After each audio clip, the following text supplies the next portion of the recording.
ছোটবেলা থেকে চানাচুর বলতে আমার একটাই পছন্দ, মুখরোচক, স্বাদে স্বাস্থ্যে।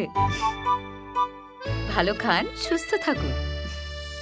মুখরোচক, ভালোবাসার ৭৫ বছর। আলোর কোলে সিরিয়ালে আমার এন্ট্রি হতে চলেছে। আমার চরিত্রের নাম হচ্ছে ঋষি।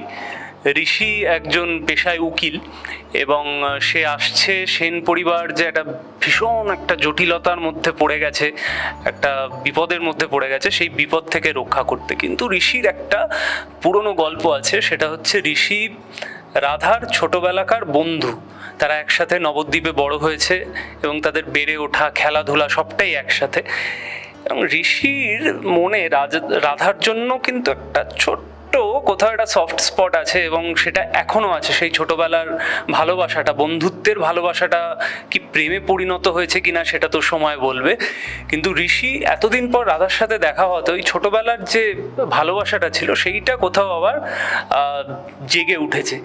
এবং ঋষি এখন এই দোলাচলের মধ্যে আছে যে রাধাকে আবার তার ভালোবাসার কথা জানাবে, নাকি রাধাকে চুপিসারে হেল্প করে যাবে আদিত্যকে এই বিপদের মধ্যে থেকে বাঁচাতে। তো সেটা নিয়েই এই ঋষির চরিত্র। এবং আমার খুবই ভালো লাগছে, অনেকদিন পর আমি টেলিভিশন করছি এবং এই কাজটা করার পেছনে একজনের অবদান আছে।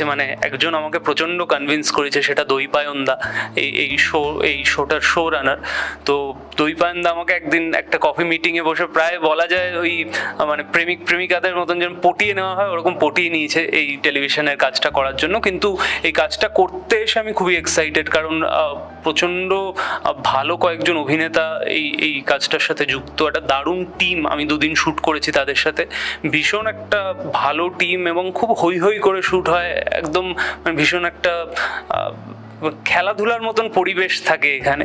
এবং চরিত্রটাও যেভাবে আমার এগোচ্ছে বা যেভাবে আমার এন্ট্রি হচ্ছে, প্রচণ্ড লেয়ার্ড। এবং জেনারেলি টেলিভিশনের চরিত্ররা কখনো গিয়ে একমুখী হয়, কিন্তু প্রথম থেকেই ঋষির এতগুলো লেয়ার্স, তো সেটা অভিনেতা হিসেবে কোথাও লোভনীয় এবং ইন্টারেস্টিং। অ্যান্ড আমার মনে হয় যে আমার খুবই ভালো লাগবে যদি মানুষ আলোর কোলে অনেকেই দেখেন, আরও বেশি বেশি মানুষ যদি দেখেন জি বাংলায়, তাহলে ঋষি আর রাধার যে নতুন কেমিস্ট্রিটা শুরু হতে চলেছে সেটা তারা খুবই উপভোগ করবেন।